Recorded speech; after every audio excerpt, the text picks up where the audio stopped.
You are listening to the Nightbird Radio Podcast. I'm Timothy Saylor, and I'm going to be your host this evening as we sound out the subconscious, navigate the nocturnal, and explore the farthest reaches of our experience. Coming at you from the back of an 86 Dodge Ram van on the rolling foothills of the Blue Ridge Mountains, in the great forest, deep in the heart of the Kali Yuga. This is radio for the hauntological turn. And welcome back, Nightbirds. It's great to have you back, and it's great to be back. This week, we're joined by none other than Mel Priestley, our resident astrologer, as we go over some of the past couple months of space weather and look forward to the next 6 months. Mel, how are you doing? I am fantastic, Tim. Thanks so much for having me back. You've been on the road. Yeah, I've been on the road for a year, communing with Odin and others. So, good times. Definitely. So, how have you been? What have you been up to? Tell me about anything cool going on. I feel like I always say, the usual, but what is the usual? It's so boring. I got to find out something better to say. But no, I mean, so what's interesting about this year is it started off hot, and the space weather was great for it too. I don't know how your January and February were, but everything was aligned to be really productive and good. Mars was in Capricorn and it was all fired up. And I was doing lots, getting lots done. It was great. Day job as well as, astrology and stuff. We were all chugging along good. And then we hit basically eclipse season and I burned the fuck out. I just kind of hit a wall. And I was kind of expecting that anyway. There's a bunch of other stuff that happened in the spring too with the space weather, but mostly it was eclipses and it was in my 6th and 12th house, right? And so first I thought I was safe. And then I was not safe. So the lunar eclipse happened. It was a degree off my moon in my 6th. So I was pretty much expecting to get sick. And I didn't for a week. Then I got sick for 2 weeks and then better and then sick for another week. So that kind of derailed everything. But alongside with that, I don't know, it was not just physically being sick, but mentally I just felt completely drained. And I have not really I didn't do any astrology work really at all, other than occasionally, looking at transits and chatting with friends. But I stopped writing. If you go on my website, there's nothing from the beginning of the year. So again, I started off at the beginning of the year doing all this stuff and then just bam, nothing. And then just in the last week and a bit, all of a sudden it's coming back. And there's a few things related to that, and I'm just trying to decide how much I want to divulge here. But suffice it to say that I had gotten really involved in in a few different astrology communities. I'm involved in my local group, and I'm still with them. And I had also become the lead of OPA, so OPA, the Organization for Professional Astrology, their Canada satellite, and I quit that. So a couple of weeks ago, I just said, I'm out. And I hadn't even been doing a lot anyway. That tracks with my experience of the past couple of weeks. I've talked to, I'm just going to interrupt you here. No, go for it. Oh, my bad. I don't think there's anyone that I've talked to that hasn't had some kind of trial or major transition in the past couple of weeks. And we can go into more of what that is. I don't know. Yeah. Personally, I have some theories that aren't quite astrological, but may fit into some, Mm-hmm. Energy wise. For me, it was very obvious.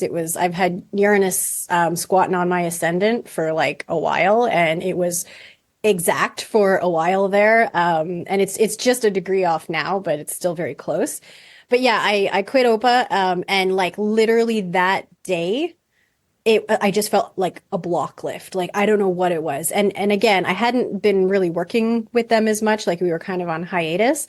But for whatever reason, as soon as I sent that email and said, sorry, I'm out, it was instant unblocking. And then I also offered that same day or no, it was the next day, whatever. I gave a free reading to someone who's, friend of a friend and a coworker who needed it, and she couldn't afford it. And I do this every so often where I offer someone a free reading and I enjoy it. And I have found, and I actually went through the history of the last 2 years that I've done paid readings. And there is a direct correlation between when I offer a free reading and then I get a random paid reading, usually like super fast.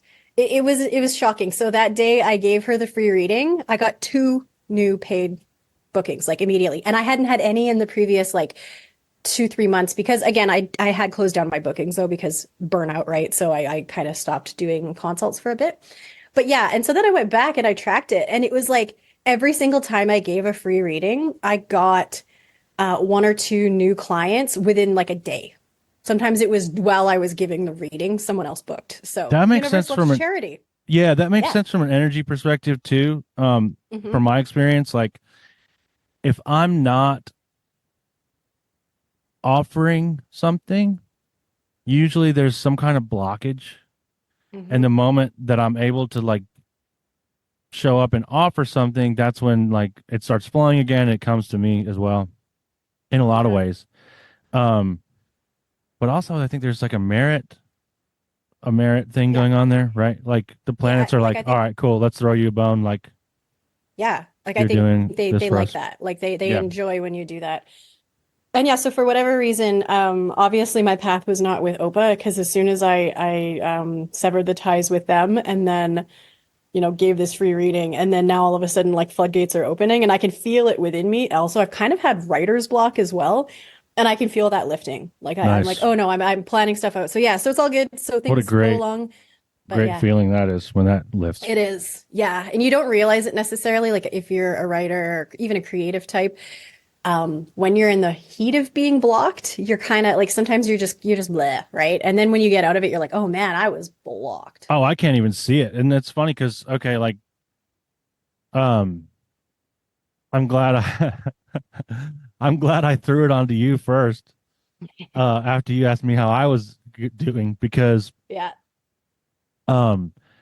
tracks actually like quite a bit with my experience too. For anyone that doesn't know, I've been doing an over-the-road trucking job for the past year, and there's a lot of ups and downs related to that too. Like obviously, like you're just on the road, it's gonna get like that, but I didn't really know how blocked I was. And part of it is like from not being able to do this, or at least not thinking I was able to do this. Like it wasn't like, that's a blockage, right? Like not like if I think I can't do it, it's the same as not being able to do it, basically, right?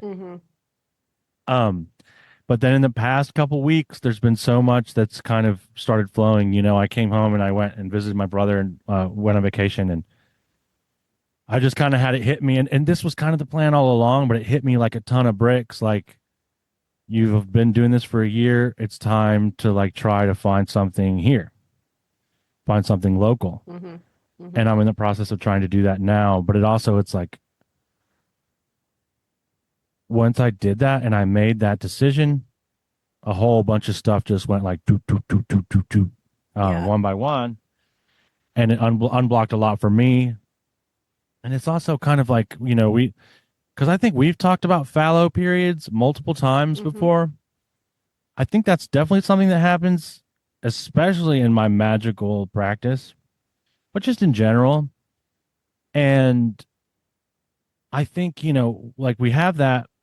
And in my case, it was like going out on the road and having a whole bunch of learning, and then coming home and integrating it like all at once. And so all of a sudden I'm like, oh shit, was I just depressed for like 6 months or something? And I didn't know it. Yeah, maybe. That's also part of having a 12th house moon, I think. But yeah. Well, for you too. I mean, like, Jupiter just went into your first house like yesterday. Like Hell Jupiter yeah. went into Gemini Big boy Jupe yesterday in the night. first house. Yeah. So I just concluded Jupe in my first, and it was good, but I'm looking forward to him being in my second so he can hopefully make my pocketbook fatter instead of my belly. But Yeah. because I totally did gain a little bit of weight, which is like a classic Jupiter in your first. I mean, Expansion. in Taurus too. Yeah, it expands. And what does it I'm going to expand? use Your it to get body. swole. Do that. That's I good. always say that shit. I think I said the same thing when Mars was entering my first house. But... You did, and then you hurt yourself, which is also Mars in the first house. Yeah, you're right. That is what happened. That's Yeah, funny. I remember that. Yeah, it was your shoulder too, I think, when again, Gemini is the arms. Yes. So, yeah. Right. Mhm. It's almost Yeah. too good. No, but it's all good. Yeah, so Jupiter into Gemini just happened yesterday, and so from when we're recording this, so that's May 25th, and Yeah. yeah, it was so it's good. I like that shift. I mean, but the thing about Jupiter in Gemini is he's technically debilitated because he's opposite the sign he rules, Sagittarius, right? So Well, I'm technically debilitated too, so that works out. no. Yeah, like the planet's in debility. It's not necessarily a bad thing. Jupiter's still Jupiter. Like he's still going to try and bring the good stuff. But I think it's going to be more. I don't know what it's going to be actually. I think it's going to play kind of interesting and fun with all of the other like what is information anymore? What do you believe? Nothing, because everything's AI fakery. Okay. Question mark. I have a very optimistic opinion about that. Yeah. Um, Good. and here it is. I think I've talked about this before, but why not just rehash it? I think that the best thing that can happen to us right now is for us to not be able to trust anything that we hear on the internet. Because we completely rely on it 100%, totally and completely. So it's going to be a tough little transition. However, I see this kind of like, to me, it's like, okay, great. So I have no other choice but to rely on things like intuition, divination, even like word of mouth, maybe that would be cool, and so there's all these kind of modes that kind of, I mean, they haven't gone by the wayside because they're definitely still being practiced in circles, but it's like, okay, if I can't trust anything I see, then I almost like it's either I'm going to be in a land of complete delusion or I have to come up with another mode of gathering information. And for me, like the best way of doing that right now is just going to the spirits and trusting the spirits and diving headfirst into that. And, it's going to be a wild ride. That is for sure. Yes. Yes, it is. And what you just described is very much the vibe of Saturn in Pisces, I think. Saturn, Neptune in Pisces, I should say, which is really the biggest. If you think of what's the big astro news, astro weather for the next year and a bit, it's Saturn, Neptune, right? So those two are coming together in Pisces. They're not there yet. But they spend like all of 2025 essentially like very close together, dipping in and then back from Aries and Pisces. So their conjunction doesn't go perfect until actually February 20th, 2026. But they spend like, again, like a year basically like just super dancing. close together. Just dancing together, yeah. And then their conjunction finally perfects February 2026 at 0 Aries. I don't know, it's going to be wild because I feel like, and I think I maybe mentioned this before, I can't remember if it was on the air or not, but definitely I've talked to several people about this, the Neptune event horizon, which is like, I just can't see past it. Like, I just don't know, right? Like, I just can't not think of Sam Neill when I think of Event Horizon, Totally, right? Where we're going, we don't need eyes to see, Totally. Yeah, that's actually a great motto for it. So yeah, because like Neptune's illusions and delusions and hopes and dreams, and Saturn is like, trying to maintain control and kind of failing and just trying to make order out of this, but unable to. And so as they come together, two very different sort of energetic signatures, it's like, what is that going to mean for the world? I don't know. You can throw out all sorts of crazy predictions, but there's going to be a definite tone shift next spring. So like in March to May, because they both jump into Aries then. And so that I think is going to give us a little bit of a flavor of then what we're going to experience the next year, early in the year for their actual conjunction. But yeah, it'll be. So is their actual conjunction going to be in Aries? Yeah, zero Aries. Okay. Oh, it's Yeah. zero Aries. Yeah, Wow. like right at the start. Yeah. That's at the very beginning of the entire zodiac, right? It is. It is. Yeah. I mean, from the tropical zodiac perspective, yeah, zero Aries, when the sun hits that, that is spring in the northern hemisphere, right? And that's the considered the yeah, the start of the zodiac. So that's like almost like you could see that sort of as a beginning of a whole new. A whole new world. Don't you dare close your eyes. Yes. Again, here we go to eyes. Interesting.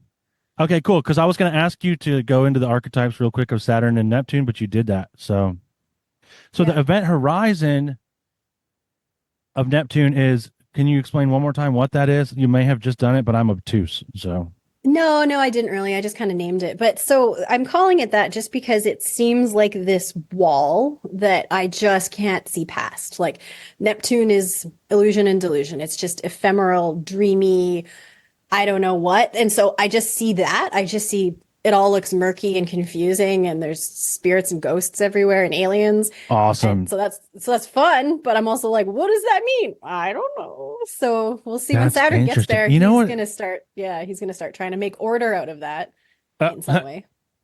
yeah. Hmm.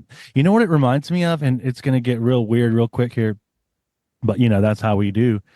Um, it reminds me of the Operation. I think it's Operation Looking Glass, or maybe it's Project Looking Glass. It's one of my favorite like conspiracy theories, Hmm.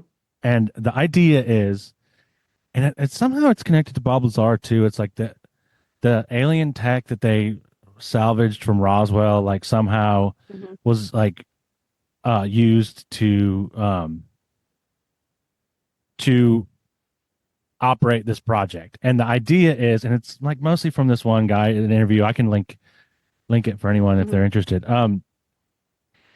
And the idea is they used this technology to look forward in time, and they were Mm. able to input variables and see what the outcomes would be based on the variables they put in. And the ominous we're just going to stay with Mhm. that. Yeah. Government agencies or whoever was doing this. And what they found was, and this guy says it's 2012, but whatever. What they found was there was a point at which no variables they entered could change what was going to happen. Okay. And like it kind of made them start freaking out because Yeah. like it's game over for them, right? Like no Yeah. matter what, this is going to Well, happen. Like they lose their source of right. control. Okay. So I was going to ask, what's the event? Is it them losing power then? Yeah, I Essentially. mean, I would think so Okay. because then at that point, like they become like it goes out of their hands. Like they were able to Yeah. like exercise some sort of control, but now at this point, no, nothing they put into the system is going to change the outcome. And whatever that Yes. outcome is, I don't I don't know. So But I think yeah. it's a really interesting thought experiment to look at, and it's actually another hopeful one, where like, okay, what if they're in the middle of losing the game? Hmm. Well, and there's maybe signs about that. So I've definitely heard that, or the version I think I heard, or maybe it's the same thing. I don't know, but it was like they could see up to a certain point in the timeline, and the only way that they could see up to that point is if Trump became president. Again, take this with a grain of salt. I don't know for sure, Yeah. right? But some people have said it that way. Oh, Um, there's definitely like a QAnon angle oh to yeah, this whole there's thing. Yeah. totally right. So again, Yeah. guys, I'm not I'm not QAnon. I'm just repeating like stuff I've heard. But I do think it's very interesting and it corresponds with Neptune and Saturn and Pisces where yeah, the Neptune event horizon, no one can see past like basically 2024 5. So whatever comes after that, like it actually is very heartening to me if the powers that be also are as blind as we are because then hey, it's an even playing field kind of in a way, right? Yeah, totally. It's a nice anarchist dream world. Um, so the way I like to think about it too, another way I like to look at it is, um,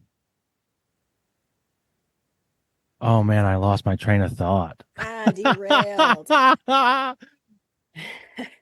Okay, All right. okay, I got it back. I got it back. Okay. Okay, so what if the idea is that this is how I like to foresee the future personally. And I think what we're going into is this. I just have a gut feeling about it. That's going to have to be enough. Um, that the new world that is coming, we're actually not able to imagine what it's going to be like because we're not yet at the consciousness stage of consciousness evolution Hmm. to like if we were able to imagine it, it would be here, right? But it's beyond our imagining. Like we have to, and there's an agency there. Like we actually have to birth it into being. We have to create something new and go into something new. And that might involve taking like what works from the past and integrating it in a new way. But I don't think it's like this like um applying the old tactics is going to work at all. It's like we have to kind of No. come up with a totally new thing. And that really feeds into like what you're talking about. Like it so if I can't even comprehend it, how am I going to predict it? And this is Yeah. kind of like the conversation we had leading up to this off air, and this is of course like my Gemini perspective. It's like how can I stay agile? How can I stay agile in my thinking to and this is an age of air thing too, so I think, personally I think it's good advice, but obviously I'm just going to think like this anyway and just see what happens. Um, if I can, kind of keep agile in my thinking, then I can kind of dodge, duck, dip, dive, dodge my way through whatever comes. Absolutely.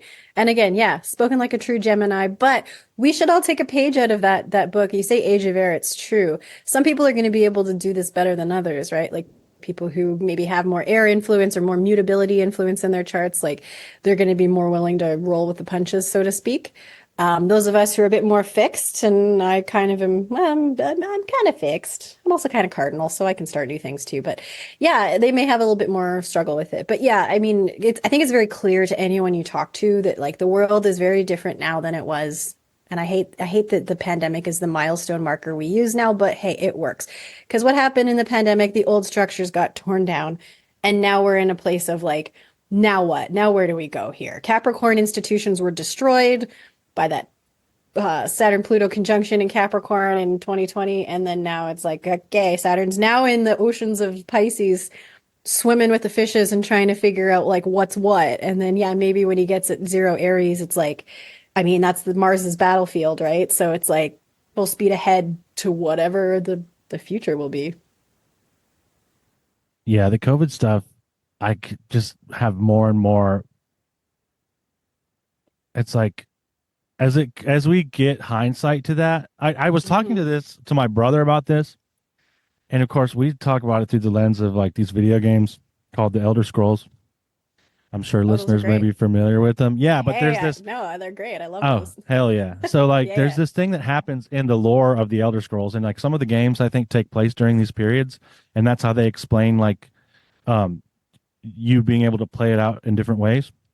But Hmm. it's called a dragon break, and it's basically time breaks, like the god of time goes mad for a little bit. Hmm. And so it's a historical period in which different people in different regions are able to experience different events occurring. Like I had a completely different experience than the next person during COVID. And like we might see that completely differently, but we both experienced a reality. It's just that we didn't Bifurcation of experience reality. Yeah. bifurcation. Yes, we didn't experience the same reality. It's like Yeah. we it was like this period of for the lack of a better word, it almost like was a schizoid break in the fabric of reality. And so we all kind of experienced something different. We come out of it and it causes a lot of and the games, and I think bears out in reality too. Like these games are always prophetic to me. Yep. I want to do like a whole episode on this, but like it causes a lot of conflict because people aren't able to see eye to eye after that experience. But if we're able to look at it with that in mind, we're able to more readily integrate the experience of like, okay. And so I think this is really, really important for astrology, right? Because based on my chart and what the planets are doing in relation to me, I might have a very different experience from you, but Wait. that's where the medicine is, right? Like Yeah, some people had a great 2020. Yeah, I did. I actually just talking to a client who she was like, you know what? I know I shouldn't say this, but 2020 was like one of the best years of my life, and I made some really important strides forward. And I said, if you can say that, you're allowed to say that. Like, yes, it was also the worst year of many other people's lives, but not everyone experiences reality the same. But yeah, I love what you said about the Elder Scrolls, because like life imitates art, right? Like Yeah, Oscar Wilde said, but it's true. Like what you just described in those video games, it's just basically literally what happened to us. So, yeah, 100%. And I think that's cool. just kind of like, and I think the internet sort of, I think it magnifies that, or at least it allows us to more readily compare a wholly disparate experience to someone that had, obviously the other experience in a way that, like, back in the day, I'd have to like ride a bunch of leagues on a horse or something. And Hmm. by that time, there's enough time in between to where it's like, okay, well, the distance and the time makes it harder to see what's going on. But with the internet, it's like instantly, oh, I'm Yeah. experiencing this. Well, I'm experiencing this. Right. And that's been the craziest thing, and why things have gone these ways is because again, everyone experiences everything at the same time. Uh because of the internet, right? Like so things that are happening a world apart, right? Like in a different part of the world, feel like they're happening to you when Yes. they're not. And again, this is what we'll all need to kind of separate for ourselves is yeah, there's bad things happening in places of the world. There always is, and there always will be, unfortunately. I'm not a utopianist. I don't see us ever getting to like Age of Aquarius, whatever that even means, right? But We can if you uh buy my product. oh yeah, right. It's only This is thirty the other nine thing ninety that drives nine. me crazy are these people who are horny for the apocalypse.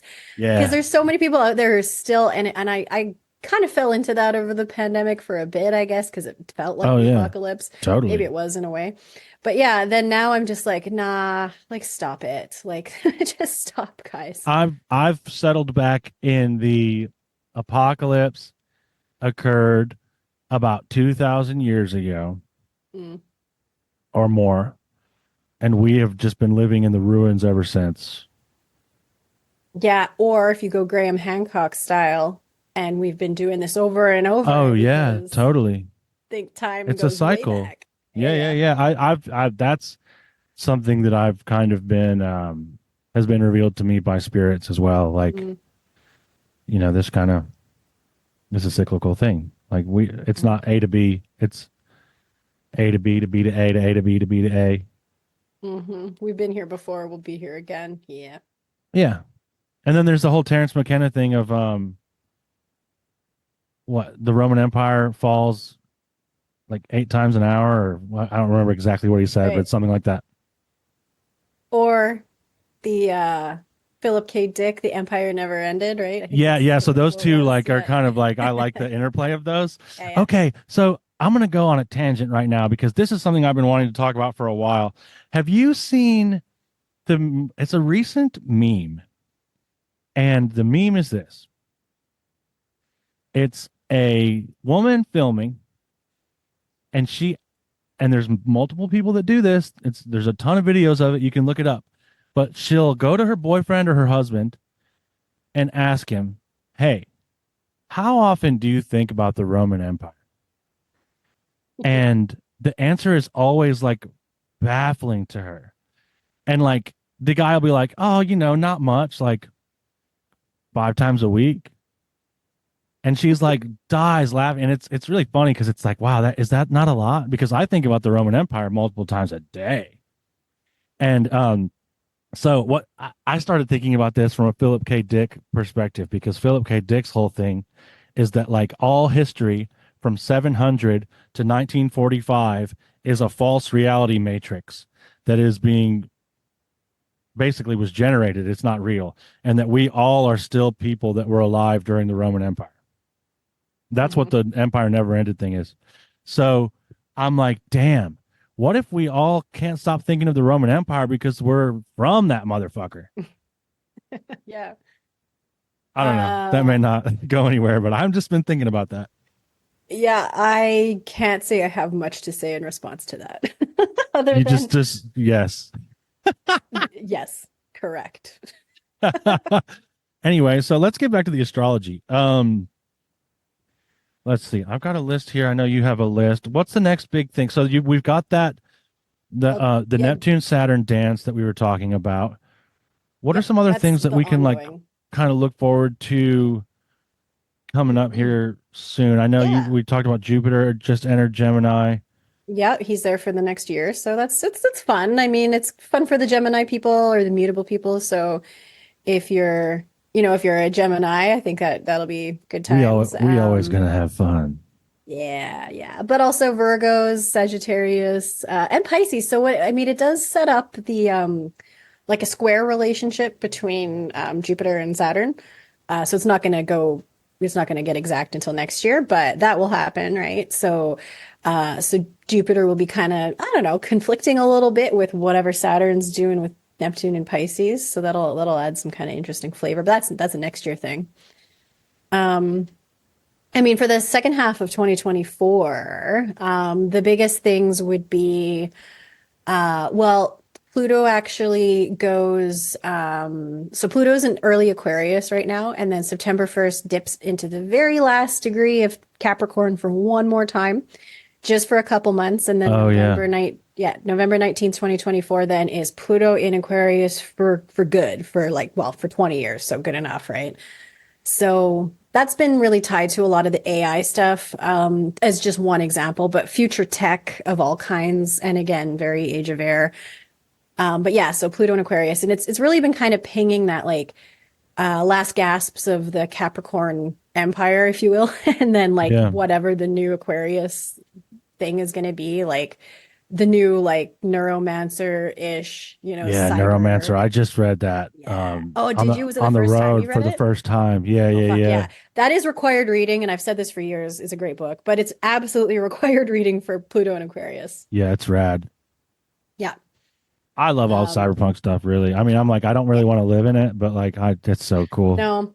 Yeah, it's cool to read about, fun to visit. Yeah, we don't want to live through it. Some of us are, Yeah, and fun to visit. Don't some want to of us live there. will. Yeah, there will be cyberpunks, and there already is, but it's not going to go the way it did in like, Gibson's novel, hopefully. Yeah, Um, I do think, and I'm trying to think about what I was thinking about when I read it. Um,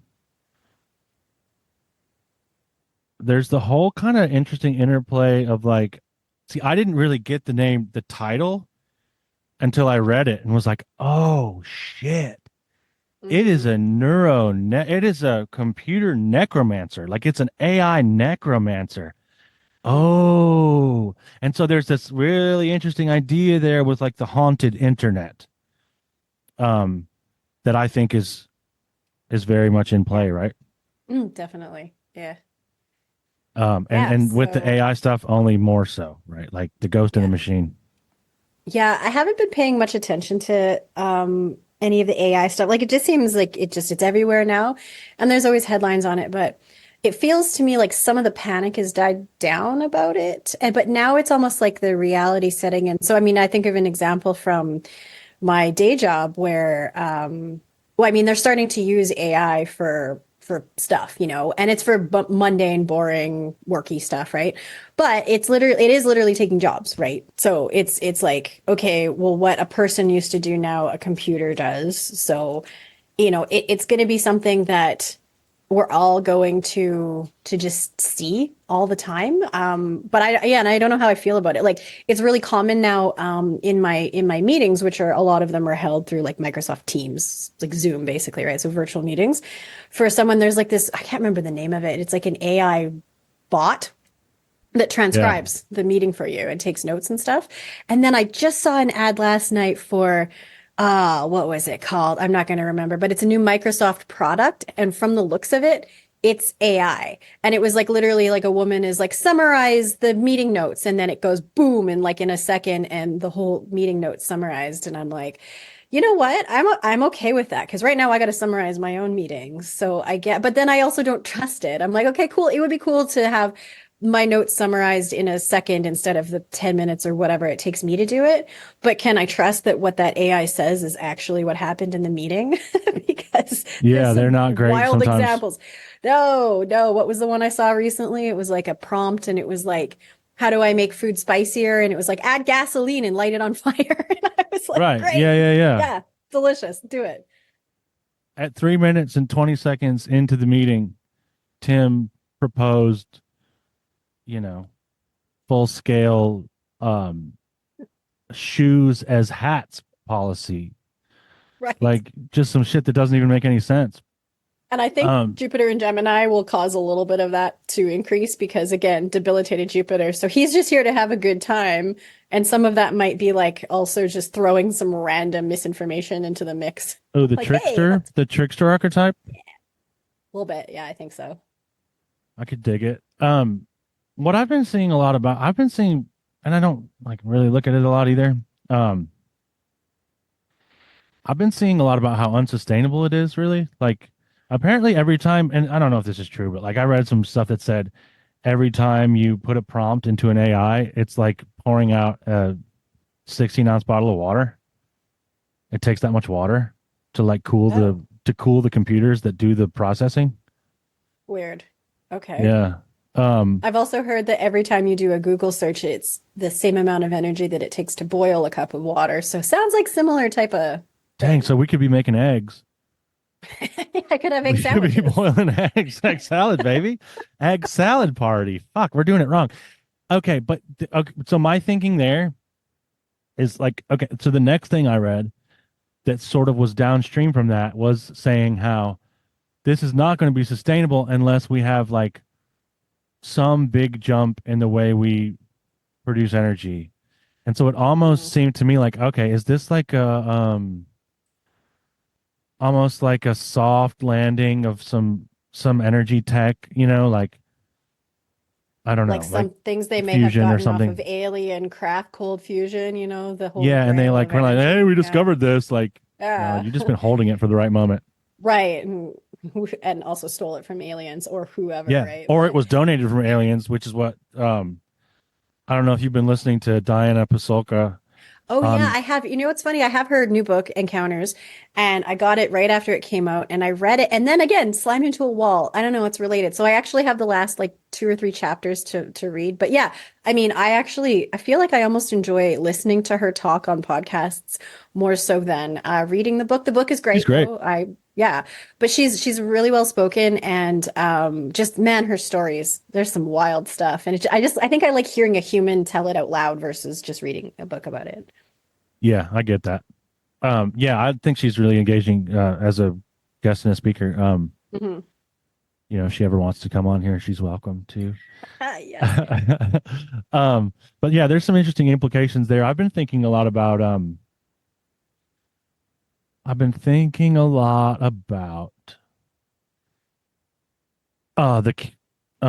the person in the books, Tyler, who is what Tyler Hmm. Durden is like the code name she Yeah. gives him so she won't Yeah. reveal his Tyler alias G. to Yeah. anyone that Yeah. hasn't read it.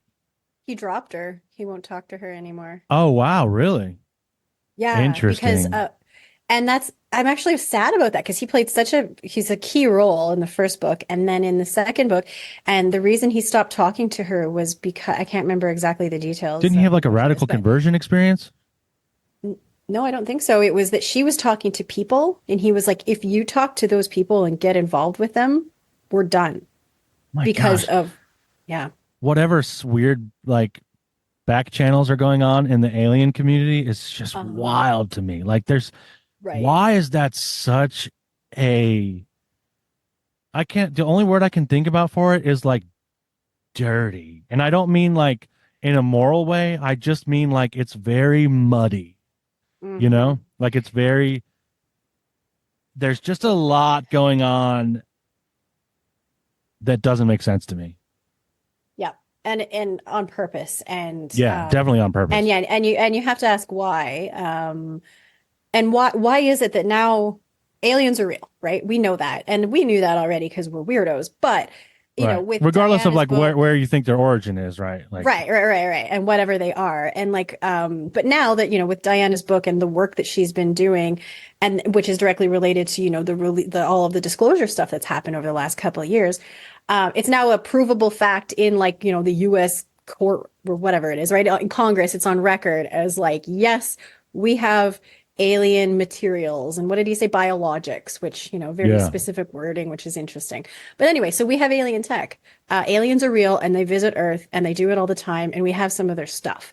And life just goes on. So, I mean, to weirdos like me, I'm just like, why isn't this everyone out there? When we were kids in the 90s watching the X-Files, we thought, oh man, when the government finally discloses and blah, blah, blah. Well, they did disclose and nothing changed because everyone's, I guess, online. Yeah. And the way they do it, is exactly so that won't happen. Like, yeah, they kind of like, they obfuscate it and couch it in the most boring so boring. Yeah. context. It's like no one and cares because they're like, oh, it's like a court thing, whatever. Right. So it's either really boring or it's like some outlandish personality is revealing like 50% stuff that's true, 50% stuff that's total lies, so that you can't even really see. It's classic.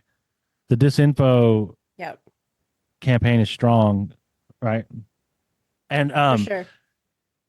yeah, so it's really like it's the story of Enoch and Prometheus happening again, like before our eyes, right? Or like maybe it's just never stopped and it's just like continuing and we just get to see it through a different lens. But that's what it looks like to me. And that's what I was going to say. Like I've been thinking about is that Tyler Durden guy. He basically got downloads, psychic downloads that showed him how to produce certain technologies, and some of them were biological, like medicines and stuff, that could only be produced in zero gravity.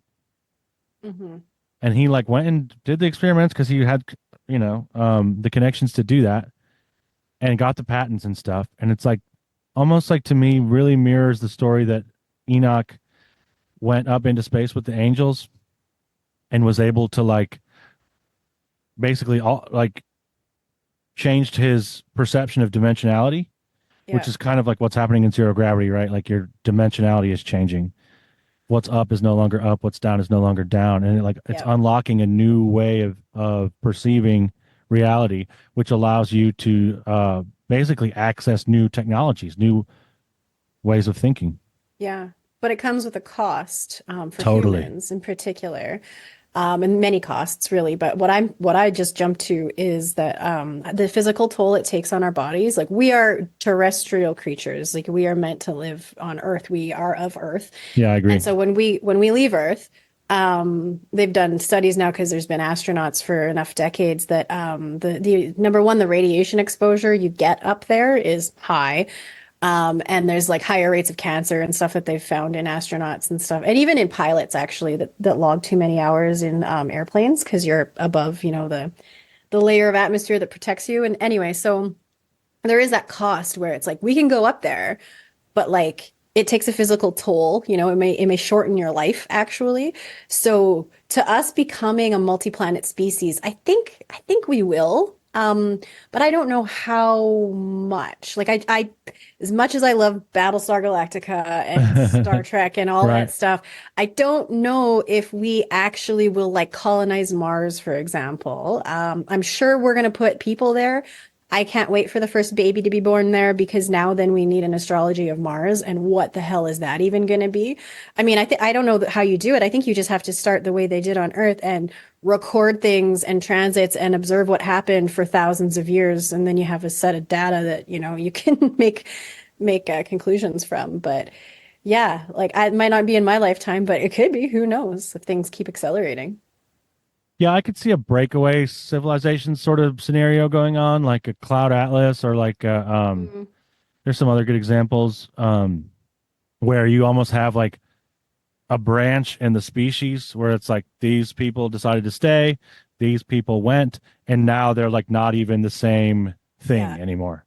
Because I think you wouldn't be the same thing. Like we are, like you said, we're terrestrial. Like I personally, it's my opinion that we are one with the land, Hmm. or should be. Like, I don't think we're Oh living that yeah. way, but like we should be. No. Um, my hot take is we actually might be from Mars. Oh, I could see that We too, because there's some we remote could viewing have stuff. been, yeah, we could have been a breakaway civilization, right? Yeah, I Like, think you're right. I mean, to me, there's just no doubt about that. yeah, but Mars is like, and there's a wild stuff about Mars, right? But there's evidence that it might have gotten like nuked into oblivion or Yeah, there's like something, some right? Like, xenon isotope or something that only yeah, occurs as a weapon, as a nuclear weapon signature. There's weapon also like signature, some yeah. CIA remote viewing stuff, and I talk about this a lot, Yep, but I encourage anyone else to look it up. yep. Some CIA remote viewing stuff where they remote viewed Mars like millions of years ago, and it was like these beings living in pyramids that were trying to escape. Like, it was basically like the story of Superman, Hmm. right? Like Krypton like being destroyed and them like Yep. escaping. That's what it made me think of. Yeah, yeah, yeah. And it could serve as a cautionary tale to us if you take the knowledge, if it's true, right, that there is hardcore nuclear weapon signatures in the atmosphere of Mars. So that planet was nuked into oblivion to the point that it like basically it made the whole planet inhospitable and like slowed its orbit. It did a bunch of other stuff I can't remember offhand. So what does that mean that our closest neighbor then had that happen, a while back? I don't know, going back to life imitating art. I also last year, I went on a jag reading a bunch of old sci-fi, especially about Mars. So I read Ben Bova's Mars trilogy, which is all right. It's Ben Bova's best. He's kind of a trashy sci-fi writer, but I think it's fun. But Trashy sci-fi is also, awesome. yeah, it's awesome. I love it. But also Ray Bradbury's Martian Chronicles, Martian which Chronicles is great, and it's so so trippy. good. Everyone should read it because like the conclusion of that, and I don't want to spoil it because if you haven't read it, you should. It just says some Um, really good stuff about colonialism, and like it's very, good. very poignant. Yeah, how that story ends. Yeah, so it just made me think of that. We were talking about the Mars Ray civilizations Bradbury and stuff. hated the internet, by the way. Good. He should. We all should. Yeah. You were right, Ray. You can go like read. I think he was like, it might even be that he was like blogging. No, Oh yeah. I don't know. It could be letters. I'm not sure exactly what format it was in, but there's a lot of like him writing about the internet being like, this is Hmm. not good. Yeah, It would yeah, be yeah. kind of amazing if it was a blog because that's ironic, but I can't remember. I'll have to look it up. Yeah, yeah, Yeah, yeah. I know I read it online. Hmm. Speaking of It might Mars, have we been want to talk scrubbed. Who about. knows? Oh yeah, Oh, yeah. yeah, Let's do some dude, Mars stuff. so many 'Cause things have been scrubbed. That's a whole other topic. I don't even know if I want to talk about the it because memory hole. I sometimes also read it makes me mad, 1984. and I'm like, I know what I saw. I know what I saw. I know it. I read 1984 for the very first time, Yeah. which is almost embarrassing to admit because I'm an English major and I'm pretty sure I was Are supposed to you read it. actually? How do I not know that? Yeah, I was a creative writing major. I have a creative writing degree. Oh, amazing. I have an English lit degree, so Oh, yay. nice. I can't believe we just discovered that Just today. never talked about it. Today Yeah. I learned. Yeah. I once dated someone for a couple years before we both realized we were the same age. So that's funny. We just didn't celebrate birthdays at all. Also a Gemini. Yeah, it That was never just happens if you date an astrologer we were because they're going to probably get your we were exact probably birth data.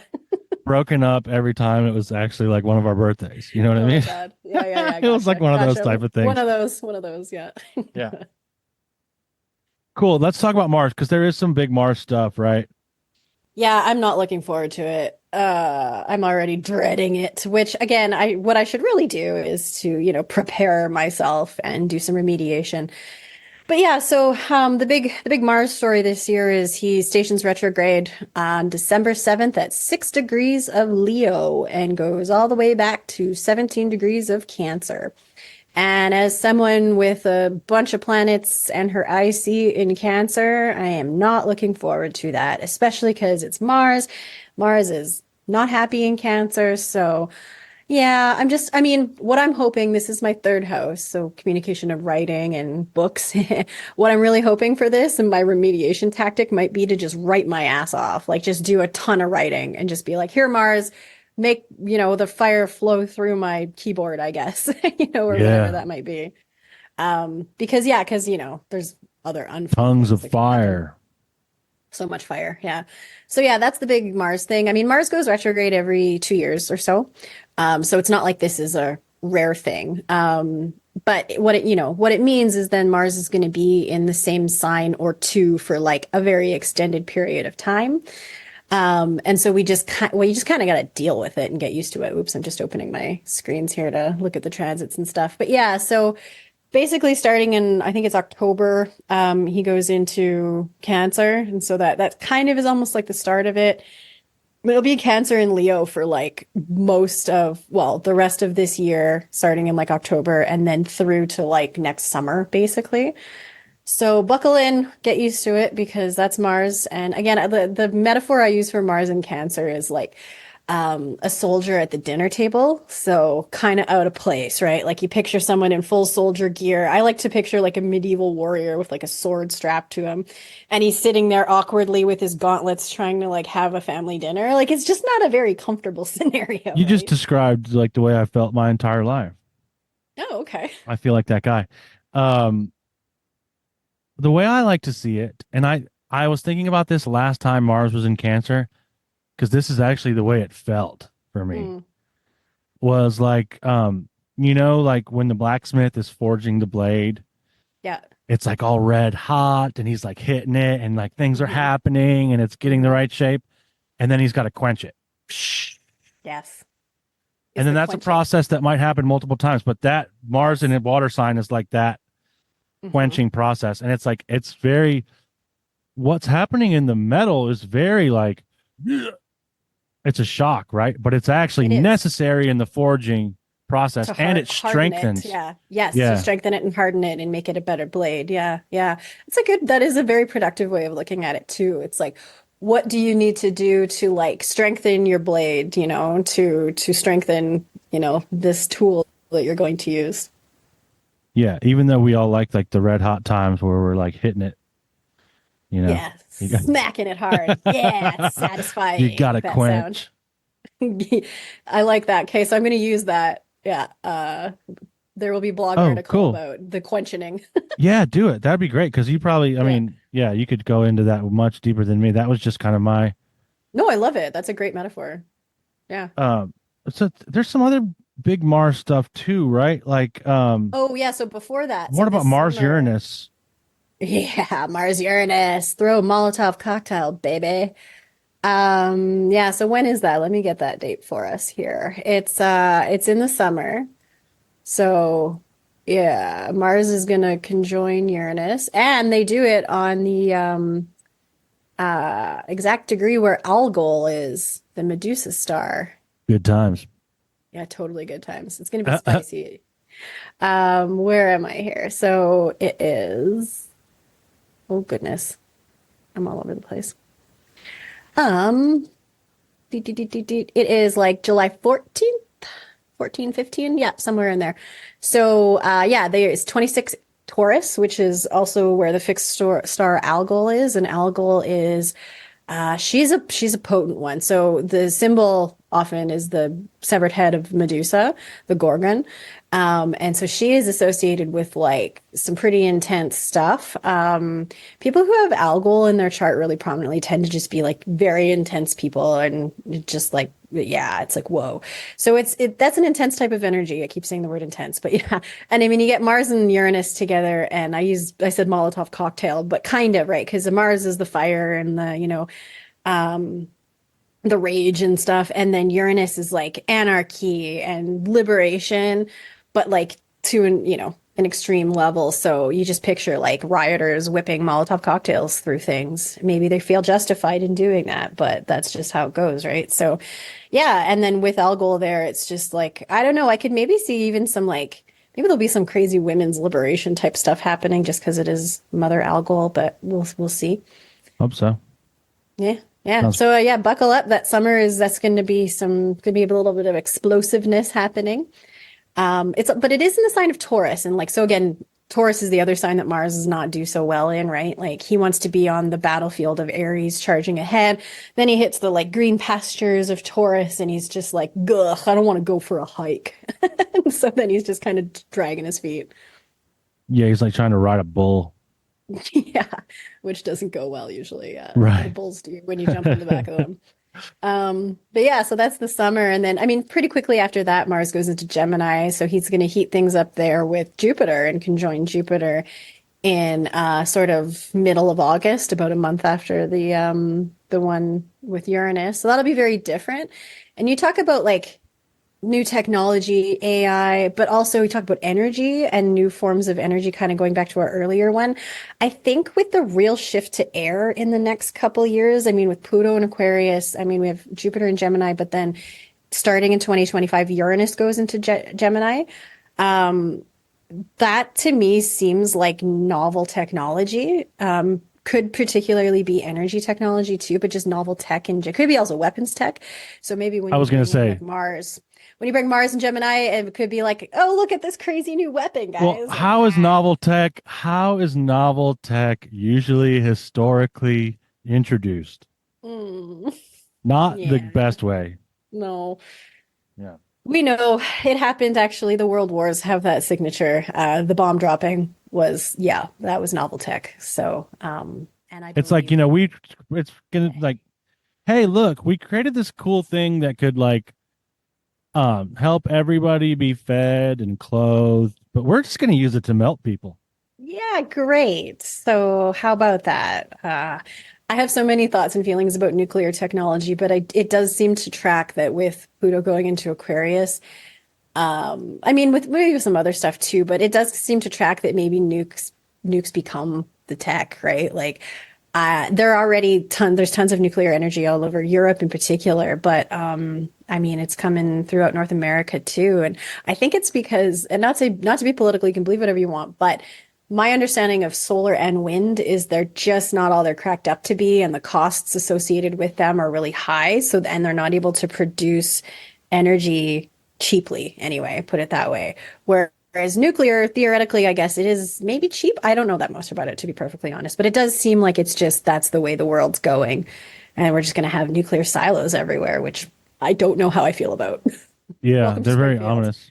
Yeah, yeah. There's one Yeah. there's one that you can see from the Etowah Mounds just north of here. Mm, And it's a very strange juxtaposition. It's like this yeah. ancient earthworks, very impressive, very beautiful next to the river.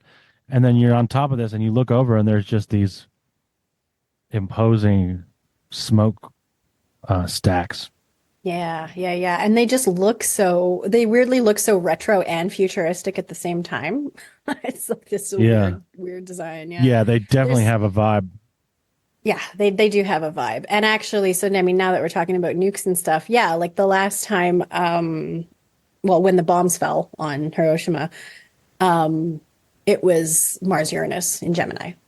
So, with Uranus going into Gemini, it'll be probably, I haven't looked, but probably like 2026 when their first conjunction will occur, but they'll have a few while Uranus is there. So again, though, I don't want to scare people and I don't want to be like, this is going to happen, guys, like at all. But I do think that like something of that nature of novel tech, potentially energy or weapons or both, could be what occurs during that transit. I mean, I think that makes sense. Yeah. Yeah, it is what it is. Can't hmm don't want to sugarcoat it too much. No, I mean, yeah, we've been here before, we'll be here again. Yeah. Yeah. But yeah, so that's Mars. I mean, the retrograde cycle, it's a good time to get really familiar with those one or two signs that he'll be in your chart and how it feels like to have Mars there. So just watch your energy levels, people. That's my standard advice because Mars tends to go like I've experienced this for sure. When he's retrograde, he doesn't like going backwards, right? Mars wants to go forward fast. So when he's going backwards, he's cranky, and he's in Cancer, so he's going to be even crankier. So I think energy levels are probably going to be probably lower, but they also tend to fluctuate really wildly during retrograde. So like one day you'll be like berserker rage, and then the next day you're going to be like flat dead, like I can't do anything. Or sometimes that's in the span of like an hour. So it's just really all over the place. And yeah. So yeah, that's kind of tends to be how it goes.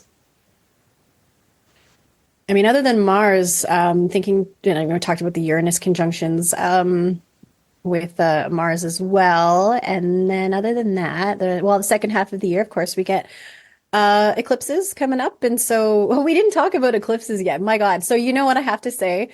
Um, I was so happy when that solar eclipse on April 8th was over because my God, everyone just would not stop talking about it. And I knew that was gonna happen, of course, because it was very Remember when all the dramatic. Christians were raptured during it?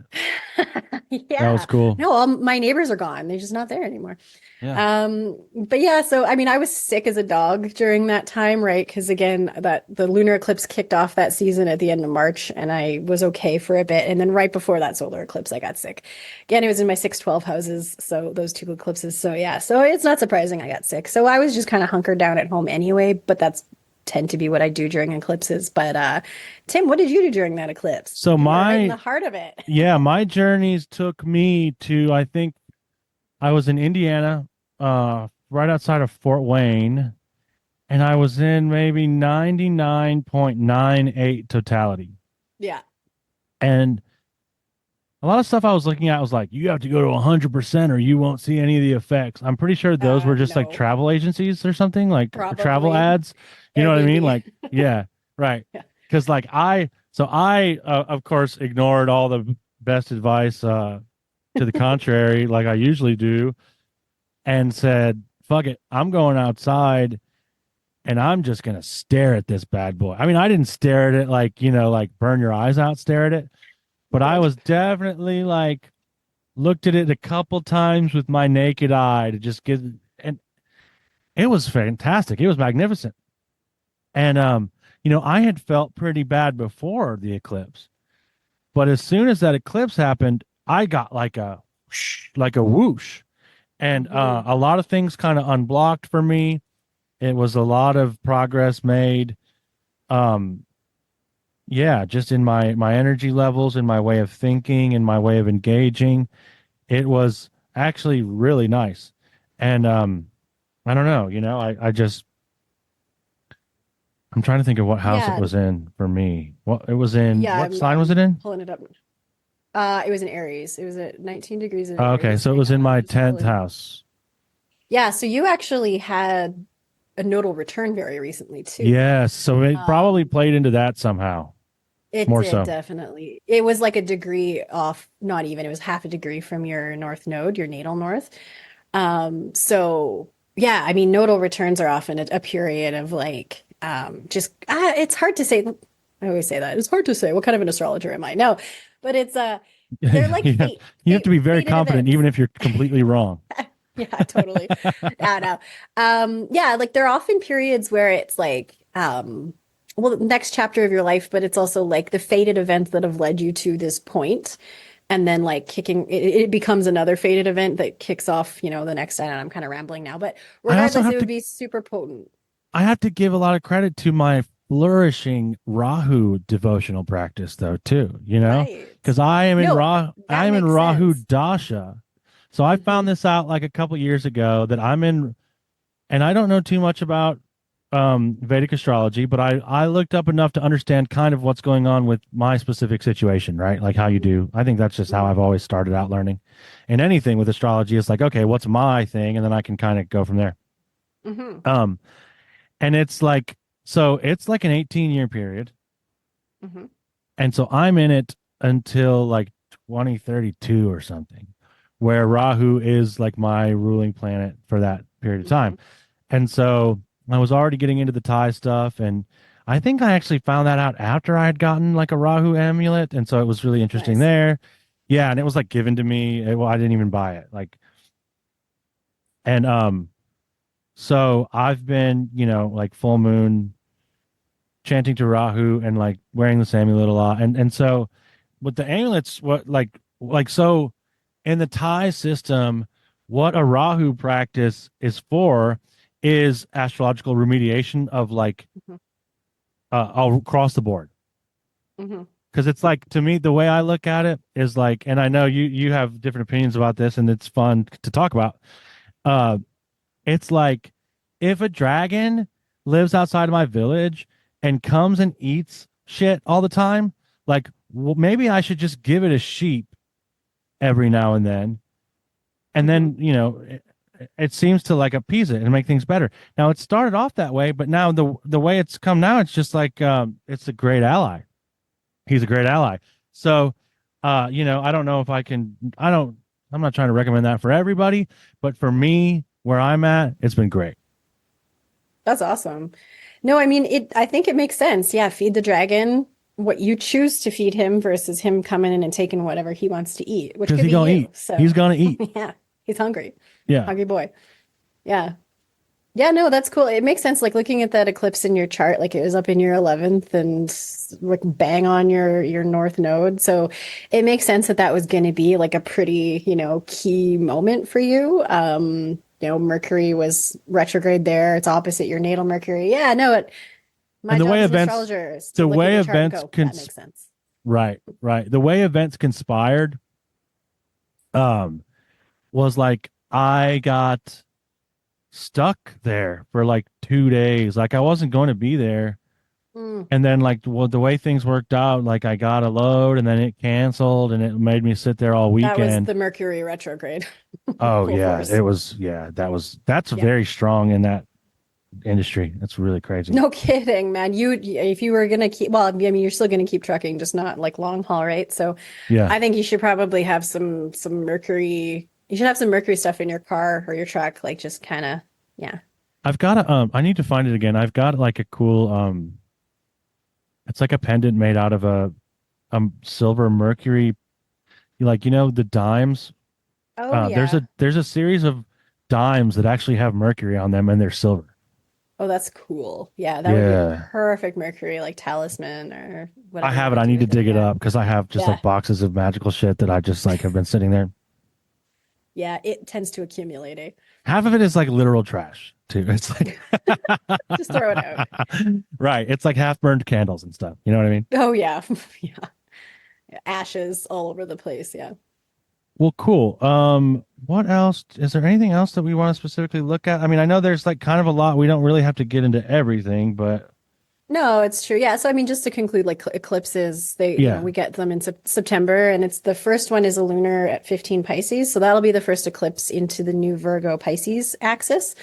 So the nodes are shifting, not till next year, but they're shifting from Aries, Libra to Virgo Pisces. So again, with eclipses, they open up windows of time related to that axis in your chart will be kind of what it corresponds to.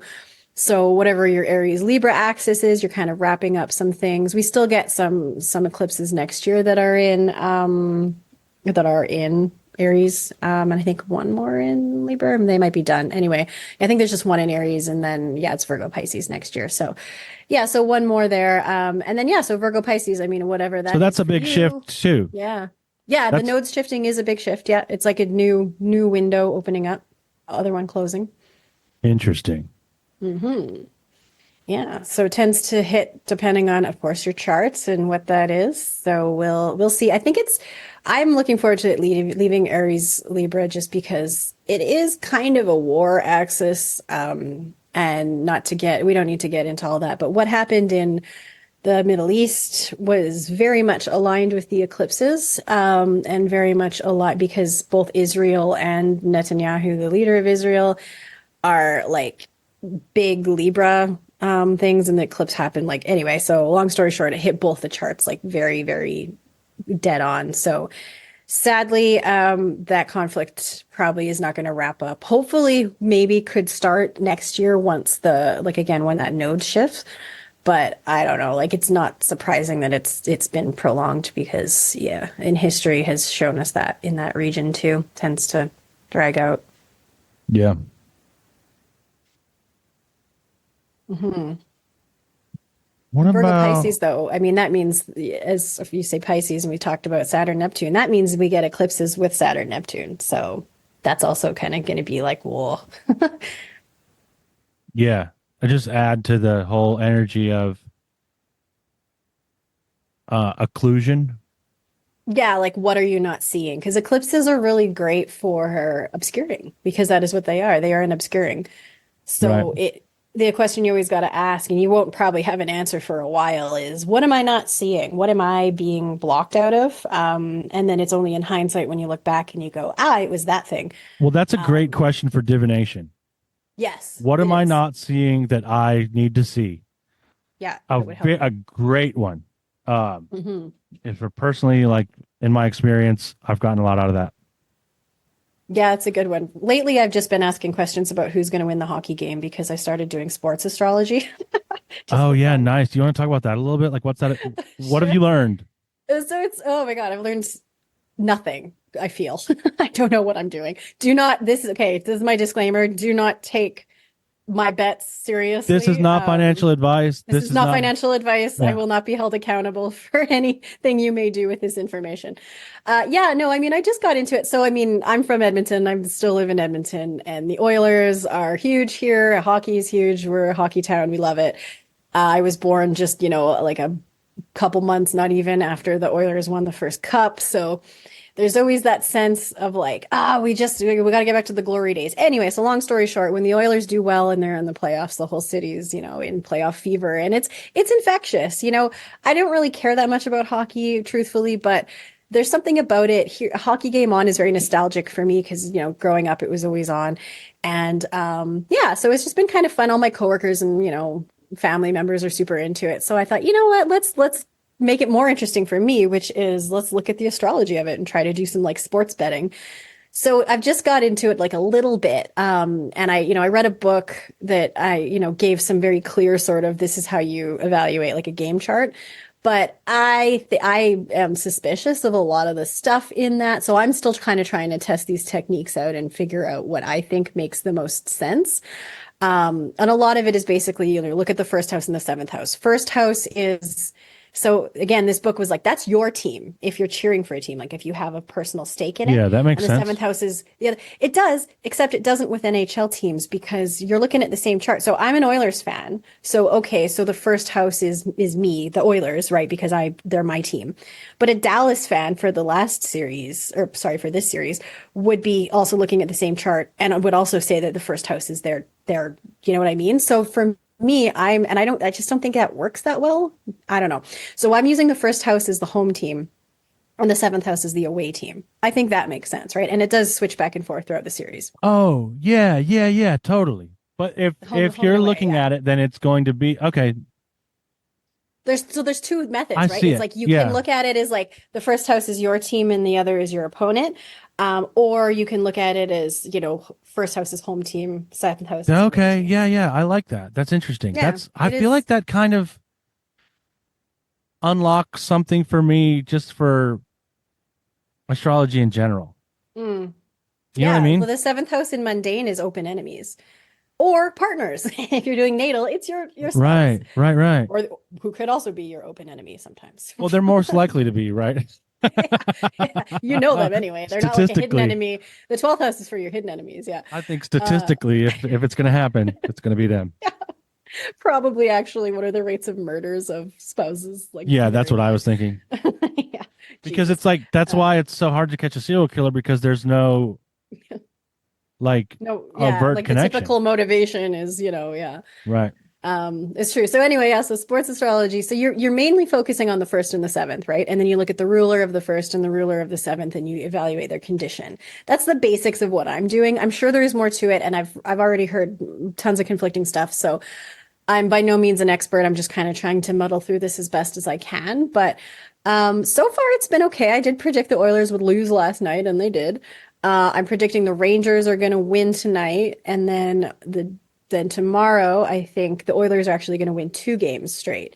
Yay, go Oilers! And if I'm wrong, then I again need to reevaluate these techniques. But yeah, basically, and the reason I'm saying that is just because so the first house ruler for the where is my chart here? Hang on, sorry. Oh my God, solar fire is all messed up as it often is. So yeah, so like the reason I'm thinking it might not be good or why I thought the Oilers would lose last night was because Venus represented the Oilers and she's now combust. So she's like 2-3 degrees away from the sun. And then also Jupiter had just gone into Gemini where the sun and Venus are, and Jupiter is debilitated in Gemini. So normally you'd think, oh, Jupiter being conjoining, their ruler is a good thing. But not if it's a debilitated Jupiter, because he actually sucks in that context. So anyway, that's the theory. So that's like Could easily someone be. coming in being like, I've got this. I can help. But they actually really Yeah. suck at it. And they just suck. Like, just it's like, thank you. You let a goal into our net. You Right. pulled the goalie 2 minutes early and they scored, which is what happened. Although we are already down at that point. So anyway, yeah. So it's like, yeah, I'm trying to help and you just fall on your face and it doesn't work. So the reason I think we get 2 games that the Oilers could win is because now they'll be Mars and Dallas will be Venus. And so Venus is still combust and still conjoined to debilitated Jupiter. So I think that's why we may see a couple games. Could be wishful thinking, but we'll see. I like it. City will be. I like it. I'm gonna have to do this with the Braves, and maybe Okay, it'll yeah. explain to me why that's going the way it is. I can't comment on that at all.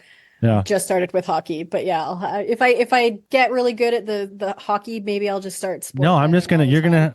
I'm gonna have to ask you how you're doing it, and then I'm gonna apply it to my team. Cool.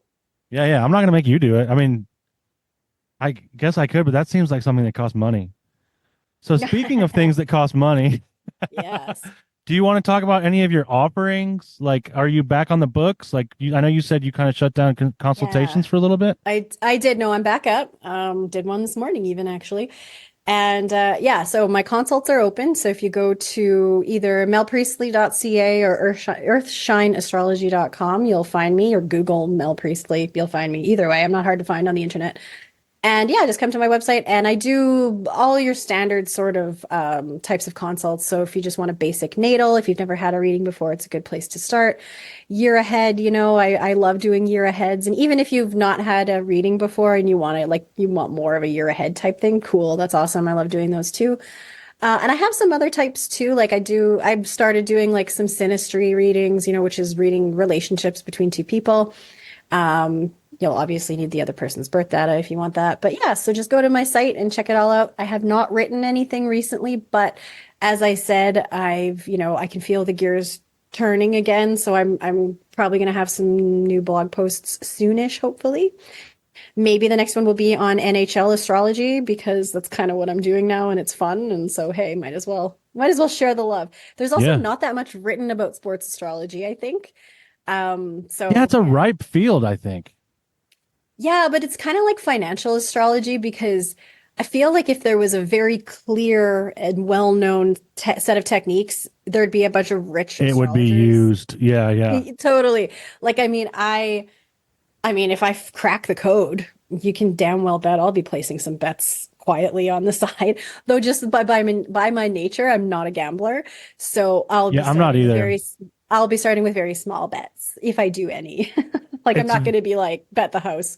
It's very disconcerting to me to watch money just like vanish into the air like that. Like, I'm kind of more of like a buying shit kind of guy. Same. Yeah. Well, I mean, with Taurus rising and all my stuff in Cancer, yeah, I like stuff. So I'd rather just Taurus moon here. stuff. So yes, I like stuff. I like to like wear it. Buy stuff. Yeah. Wear it, eat it, drink it, whatever. Right. Yeah, exactly. But yeah, so that's me. And I will say too, I've gotten a reading from Mel and it was awesome. I'm still like, it's something I still look at. It was like more than a year ago. It was a while ago. Yeah. Yeah. It's probably time to re-up on that because I think we did some, what is it called when you progress? Is it a progression? Oh, secondary progressions. Yeah. Yeah. Where you kind of look ahead and, yeah, I use a few timing techniques. I use solar arc secondary progressions, and then I look at annual perfections too. Those are kind of like my 3 main things I do and the transit. So 4, I guess, for year ahead forecasts. Yeah. So it's great because they do give you some ideas of what's coming down the road. Yeah, and it's just a great thing to be able to think with because I don't know, for me at least, any sort of it's like an organizational tool. It is for looking at it, right? Like it helps me to kind of channel my thoughts in the right way. And again, just like the idea that things are not permanent is just a really important thing for me to look at too, right? Yeah, for good and bad, right? Like if you're in a great time and you're like, oh, this will change. But if you're in a shit time, it's like it will change and, you will have good and bad. But even just knowing, I always say knowing is half the battle, but it really is. It's probably G.I. Joe. Yeah. For real though, right? Like if you know, okay, this Mars retrograde, for example, is gonna hit me where it hurts, and I just know that ahead of time. So I'm not gonna schedule myself for anything super heavy sort of between December and March next year because I'm probably not gonna be, able to handle much more.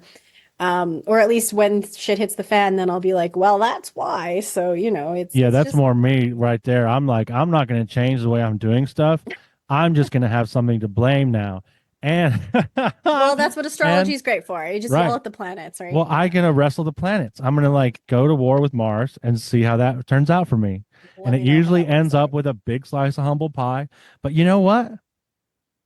There's nothing like a big slice of humble pie to learn where I'm limited, where to learn my limitations, to see where I can show up, to see where I've Yeah. grown. Humble pie is also called perspective. So Yes. And to wisdom, me, right? it's all progress, even if it's two steps forward, one step back, whatever you call that. But Hmm. I can't it's interesting, right? Because the way that astrology hits for me is like I don't want to look at it, and that'll happen for a while, and Hmm. then I'm like, okay, I'm sick of being blind to this, and then I'll get like Hmm. really into it again. Yeah. And I think that's actually kind of the way I work in a lot of ways. Like I'm gonna go through it until I'm like I'm not interested in having that experience anymore. So then I've Hmm. come to like, okay, so what can I look at to have a different experience? Yeah. Yeah, and even as someone who like is an astrologer and does readings for people, I still go through periods where I'm not really closely following the transits and then I get caught by surprise, which I think I don't know, maybe I'm a bad astrologer, but I think it's also just kind of human. Like you just live your life and you're like, "Oh yeah, um where was I Sometimes I going just with got that? to Oh, experience a transit. well, that too. Yeah, and you look back and you go, "Oh, okay, I get it now." Yeah. Yeah. But yeah, I mean, I think it'd be exhausting to get up and look at the charts every day and be like, how is this going to? And I mean, I have done that where I'm like tracking things very, very closely, and they're great teachers. But what I've found just living more like, I guess, flow state is where the planets will tell me when they want me to look at them. So, and Mm. it usually, as a consulting astrologer, it always comes through my clients. So I knew about that Mars retrograde, obviously, because, I do look ahead, a little bit. So I do know kind of, the basics of what's coming, but I hadn't really thought about it too much yet, until I would say about yeah, right before I kind of shut things down. I had like three clients that the Mars hits like I'm a little worried actually for a couple of them. But anyway, yeah, like it was going to be it's going to be very big for them. And so I took that as like okay, I got, several clients in a row where this is a big deal for them. So I had to spend time learning about what that is and thinking about it and thinking about construction waves to work with that and all of that. So I just took that as like, well, that Mars wanted me to look at him now and not then. And, That's interesting that you say that because this is actually an experience I have when I'm reading tarot for people mm, is that so like a lot of the time I'm reading for them, but I'm looking at the cards being like, y'all motherfuckers are talking to me too, and I can see you doing that. mhm. And A there'll be card flies cards, out of the deck and you're like, yeah, okay. yeah. Or like Yeah, even this in one. their reading, but like there will be cards that I keep getting over and over again that will show up in their reading too. And it's like Yeah. that card is being like, okay, this Hmm. energy is expressing in your Look at life, but it's also me. expressing Yeah. in this person's life. Look at me, understand me, time to learn me. And Hmm. that's really cool way to look at it. I like that a lot. Thank you for bringing Hmm. that up. Yeah, yeah. There's always patterns, man, patterns. It's all patterns, man. Speaking of tarot, just one quick story last Yeah. night. So, I mean, I'm not just using astrology for the sports stuff. I'm throwing, well, a few things because I don't necessarily believe astrology is actually the best way to predict the outcome of a sports match. Um, but I'm trying it out and it's fun. But I also threw cards and then I actually was using some pendulum as well, just to try to, verify myself. But when I threw cards last night, I'm like, will the Oilers win? It was like High Priestess, Four of Swords, and the Star. And like the team that the Oilers is playing is the Stars. So I was like, Oh we lose. yeah.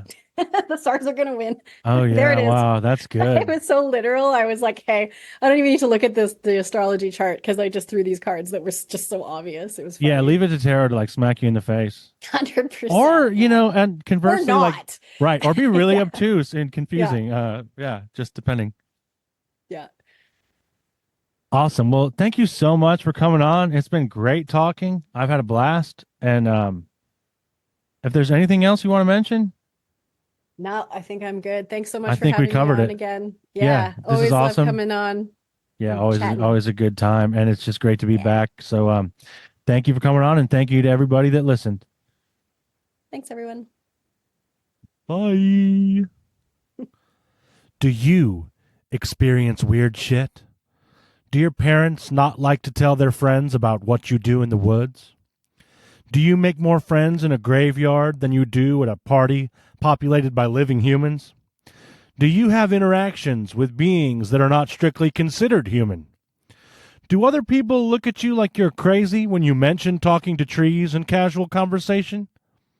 If you fist pumped or even just answered yes to any of these questions, you may be a nightbird. So let's sing together.